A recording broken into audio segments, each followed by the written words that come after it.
အားလုံးပဲမင်္ဂလာပါကျမကတော့ကလေးငယ်လေးတွေကိုခိုးရပါတာစကားရေးတက်ဖတ်တက်ပြောတတ်အောင်သင်ကြားပေးသွားမယ်ဆမ်မဲဖြစ်ပါတယ်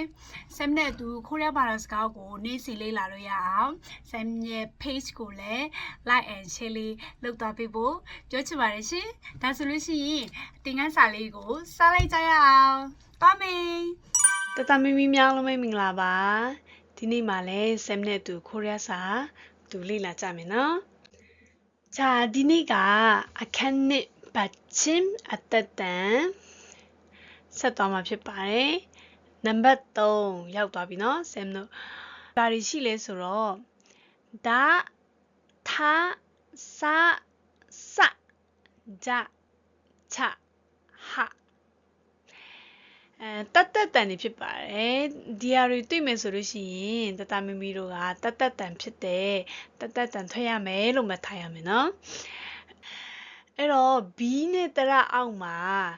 ဒါတွေကိုတွေ့မယ်ဆိုလို့ရှိရင်တတ်တန်ဖြစ်တယ်လို့မှတ်ထားရမယ်နော်ဟုတ်ပါပြီဆမ်ကတခုချင်းစီ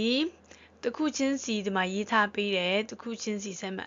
အတန်ထွက်ကြည့်အောင်နော်အတူတူအတန်ထွက်ကြည့်အောင်자အတန်ထွက်ကြည့်မယ်ပထမတစ်လုံးကမကြာမီတဲ့자မကြာမီကိုခိုးရလို့ဘလို့အတန်ထွက်တာတော့자ကနဲ့ဘာနဲ့ပေါင်းထားရလဲကအိုကိုဟုတ်ပါတယ်ကအိုကိုဟုတ်ပြီနော်ဒါဆိုရင် B နဲ့တရအောက်မှာလာတယ် B နဲ့တရရဲ့အောက်မှာရှိတဲ့ဘာလို့ပြောထားရတော့အသက်တန်လို့ပြောထားတယ်အဲ့တော့အောက်မှာဒီကလာနေတယ်ဒီကဒါဒီကနော်အဲ့တော့ဒါကဘယ်မှာပါတာတော့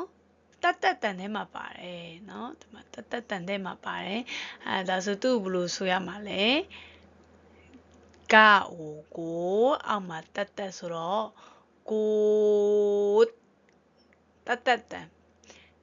ဘယ်လိုထွက်တာလဲဆိုတော့อึบเนาะအဲ့လိုတန်ထွက်တယ်자မြန်မာလိုလဲရေးကြည့်အောင်ကအိုကိုတတ်တန်ထည့်လိုက်မယ်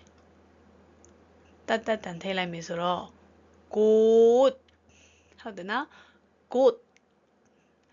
ဟုတ်ပြီကိုမကြာမီ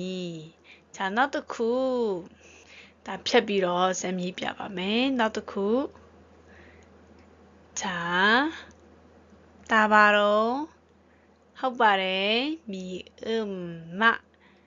မနဲ့ဘာနဲ့ပေါင်းထားတာတော့မနဲ့ e နဲ့ဒါဆိုရင်မ e မီအောက်မှာ b နဲ့တရရဲ့အောက်မှာဘာလာနေတော့အသက်ကဘာအသက်လဲဒီ t ကဘာမှရှိရတော့တတ်မှရှိတယ်ဟုတ်ပြီဒါဆိုဒါဘာတတ်တန်လဲတတ်တန်ဟုတ်ပြီအဲ့တော့မ e မီမြန်မာလိုလေးရေးကြည့်ပါဦးမ e မီမှာတတ်တန်ထည့်လိုက်ရုံပဲတတ်တန်ထည့်မယ်mid ဟုတ်ပြီနော် mid တတ်တန်ကอึดဆိုတဲ့အတန်ရှိတော့ mid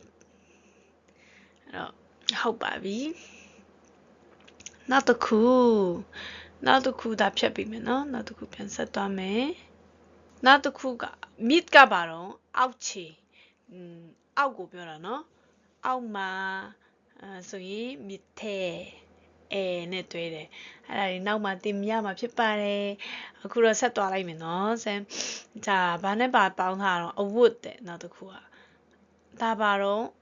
ဟုတ်ပါတယ်ဒါပါတော့အိုဟုတ်တယ်နော်နဲ့အိုနဲ့ပေါင်းတော့အိုဟုတ်ပြီအောက်မှာဘာတက်တန်လာတော့ကြည့်မယ်자စကဘယ်မှာပါတော့တတ်တန်ထဲမှာဟုတ်ပြီစအဲ့တော့တတမီတို့ကြက်ထားရမယ်နော်ကြက်ထားမယ်ဆိုလို့ရှိရင်ဘာလာမယ်ဆိုရင်ဘာတက်တန်ဆိုတာတိမှာဖြစ်တယ်